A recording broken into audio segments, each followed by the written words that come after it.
Urban नक्सल करके एक नया शब्द लाया गया है, उसके तहत ये बिल लाया गया है।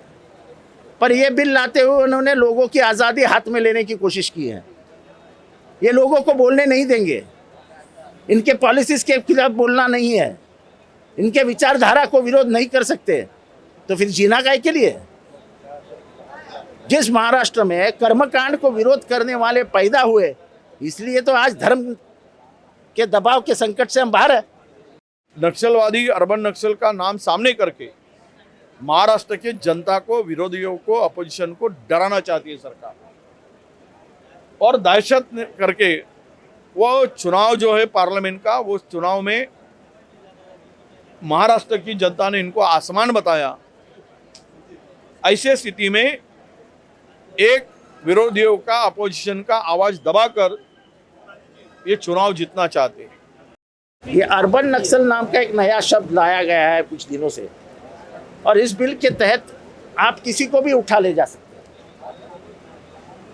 आपने सरकारी पॉलिसी के ऊपर टीका भी की तो आपका अरेस्ट हो सकता है।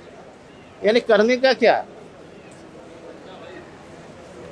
विधानसभा ऐसी बिल पारित करेंगे तो महाराष्ट्र जिस चीज के लिए जाना जाता है कि विद्रोह का आवाज कायम महाराष्ट्र से निकलता है, तो क्या आवाज चुप कर देंगे? यहाँ तो तुकाराम की भूमि है, ज्ञानेश्वर की भूमि है। जिस तुकाराम ने कर्मकांड के खिलाफ उस समय आवाज उठाया था, उसकी परंपरा है। ये कैसा हो सकता है?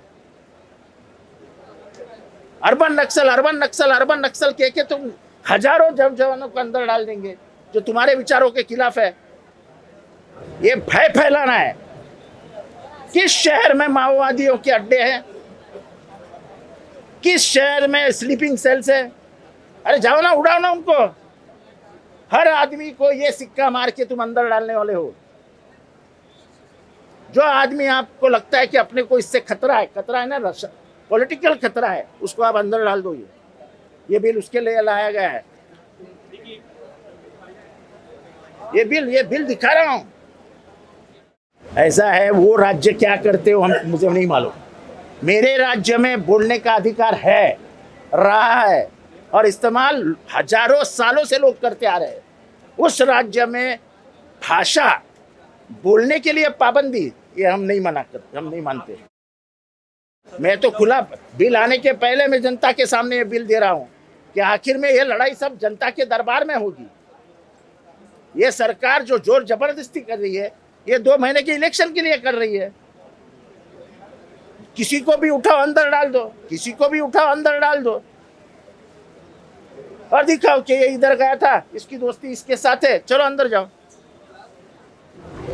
Bill number 20 of 2024, the introduction of the bill to provide for more effective prevention of certain unlawful activities of individuals and organizations for matters connected herewith or incidental thereto। एक अर्बन नक्सल करके एक नया शब्द लाया गया है, उसके तहत ये बिल लाया गया है। पर ये बिल लाते हुए उन्होंने लोगों की आज़ादी हाथ में लेने की कोशिश की है। ये लोगों को बोलने नहीं देंगे, इनके पॉलिसीज़ के खिलाफ बोलना नहीं है, इनके विचारधारा को विरोध नहीं कर सकते, तो फिर जीना काहे के लिए? जिस महाराष्ट्र में कर्मकांड को विरोध करने वाले पैदा हुए, इसलिए तो आज धर्म के दबाव के संकट से हम बाहर है। तुमको विरोध करना, तुम्हारे विचारों को जो समाज को घातक है उसको विरोध करना, ये हमारा धर्म है। और ये 2 महीने के चुनाव में ये किसी को भी अंदर डाल देंगे कि ये शासन के खिलाफ बोल रहा है, तो ये नक्सलवादी है, डाल दो अंदर। न जामीन, यानी पुलिसी राज हो गए, पुलिसी राज। देखिए, सेंट्रल गवर्नमेंट ने यूएपी के अंदर का जो कुछ कानून में प्रावधान किया था, कानून में बदलाव किया था, वो नया कानून स्थापित किया था, तो राज्य में ऐसी तरह के वो सेंट्रल का भी कानून होने के बाद स्टेट के अंदर में ऐसे कानून में बदलाव की जरूरत नहीं थी, स्टेट को कानून करने की जरूरत नहीं थी। फिर भी अर्बन नक्सल के नाम पर, नक्सलवादी के नाम पर, नक्सलवादी अर्बन नक्सल का नाम सामने करके महाराष्ट्र के जनता को, विरोधियों को, अपोजिशन को डराना चाहती है सरकार और दहशत करके वो चुनाव जो है पार्लियामेंट का, वो चुनाव में महाराष्ट्र की जनता ने इनको आसमान बताया।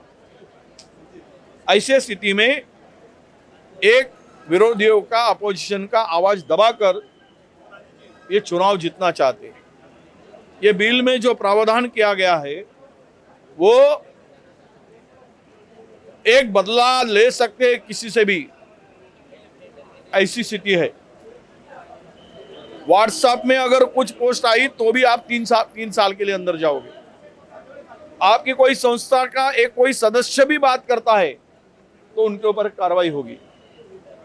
अगर सरकार के खिलाफ में बात करोगे तो भी बात होगी। सरकार की व्यवस्था के खिलाफ में आप स्टेटमेंट करोगे तो भी आपको 3 साल अंदर जाना पड़ेगा। ये जो तैयारी दिखती है ये राज्य को तानाशाही पद्धति से आगे बढ़ाने की दिखती है और जो सरकार की व्यवस्था के खिलाफ खड़ा होगा उसको हम दबाएंगे। उसका आवाज दबाने का काम, उसको जेल में डालने का प्रावधान इस बिल में नजर आता है। तो हम तो विरोध इस बिल का करेंगे, परंतु ये बिल सरकार पीछे ले, ये भी मांग कर। पूजा खेड़कर जो यूपीएससी पास आउट हुई है और प्रोबेशन पे काम करती थी पुणे में, इसके बारे में सोशल मीडिया हो बहुत सारे न्यूज़ आए हैं और उन्होंने प्रोबेशन पीरियड में जिस तरह से बर्ताव किया है और उसके बाद जो सामने चीज़ें आई है, उन्होंने क्रिमिनल का झूठ सर्टिफिकेट बनाया क्योंकि उनके फादर ने पार्लियामेंट का चुनाव लड़ा, तब असेंबली का या पार्लियामेंट का, तो 40 करोड़ की प्रॉपर्टी उन्होंने बताई थी। तो 8 लाख रुपए के क्रिमिनल में वो आती नहीं, वो झूठी सर्टिफिकेट थी। उन्होंने ये भी कहा कि मेडिकल सर्टिफिकेट्स गलत तरीके से इस्तेमाल किया और उन्होंने बनावट सर्टिफिकेट लिया। इसकी भी जांच होने की मांग हमने मीडिया से पढ़ी है। जो जनता की मांग है वही मांग हम करते हैं। सत्तारूढ पक्षांनी आज विधानसभेचं कामकाज होऊ दिलं नाही। आज विधानसभेमध्ये 94,000 कोटीच्या पुरवणी मागण्याची बरोबर चर्चा होती। अनेक महत्त्वाची बिलं होती आणि त्याच्यामुळे विरोधकांची अडवणूक करायची आणि अडवणूक करून कोणत्याही पद्धतीनं 94,000 ज्या मागण्या होत्या 94,000 कोटीच्या त्याची चर्चा झाली नाही पाहिजे, बिलावर चर्चा नाही झाली पाहिजे, या दृष्टीनं आज सत्ताधारी पक्षांनी विरोधकांना बोलू दिलं नाही। त्याचबरोबर कालच्या आरक्षणाच्या बाबतीत जी बैठक बोलावली होती त्या बाबतीत सुद्धा मला इथे सांगायचं की या आरक्षणाचा प्रश्न गेल्या वर्षभरापासून चालू आहे। मराठा समाज जो आहे तो सुद्धा आरक्षण मागतो आहे। ओबीसी समाजाच्या बाबतीत सुद्धा त्यांच्या अलग मागण्या आहे आणि या आरक्षणाच्या बाबतीत अनेकदा माननीय मुख्यमंत्री हे मराठा समाजाच्या नेत्यांना भेटलेत। त्यांना काय त्यांनी अनेक आश्वासन दिलेत। इकडे देवेंद्र फडणवीस हे ओबीसीच्या नेत्यांना भेटलेत। आता यांनी भेटून जे जे आश्वासन मराठा समाजाला दिले, जे जे आश्वासन ओबीसी समाजाला दिले, त्या बाबतीत आता हे सत्तेत आहे। 206 आमदार त्यांच्याकडे आहे। त्याच्यामुळे ज्या पद्धतीने त्यांनी मराठा समाजाची बोलणी केली, ओबीसी समाजाची बोलणी केली, त्यांना जे जे आश्वासन दिले त्या पद्धतीचा योग्य निर्णय लवकरात लवकर राज्य शासनाने घेतला पाहिजे। पण हा निर्णय त्यांना घ्यायचा नसल्यामुळे विरोधक कालच्या बैठकीला आले नाही। हा इश्यू त्यांनी करून आज हाऊसमध्ये गोंधळ घातला। हा अतिशय हे सत्ताधारी पक्षाला शोभनीय नाही, त्याचा आम्ही निषेध करतो। देवेंद्र फडणवीस ओबीसी समाजाला काय काय त्यांनी त्यांना समर्थन दिलं किंवा त्यांनी मराठा समाजाच्या बाबतीत काय काय त्यांना आश्वासन दिले, असं आहे की देवेंद्र फडणवीस यांनी ओबीसी समाजाला भेटून त्यांना काय काय आश्वासन दिले, इकडे एकनाथजी शिंदे यांनी मराठा समाजाच्या नेत्यांना वाटून त्यांना काय काय आश्वासन दिले, हे आम्हाला त्याची काही कल्पना नाही।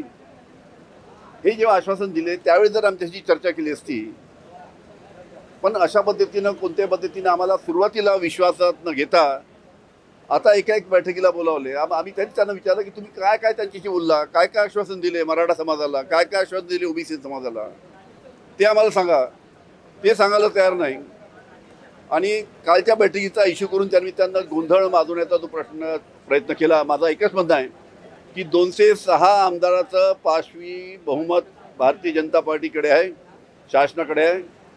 त्यांनी एकत्र बसून योग्य तो निर्णय मराठा समाजाच्या बाबतीत आणि ओबीसी समाजाच्या बाबतीत घ्यावा.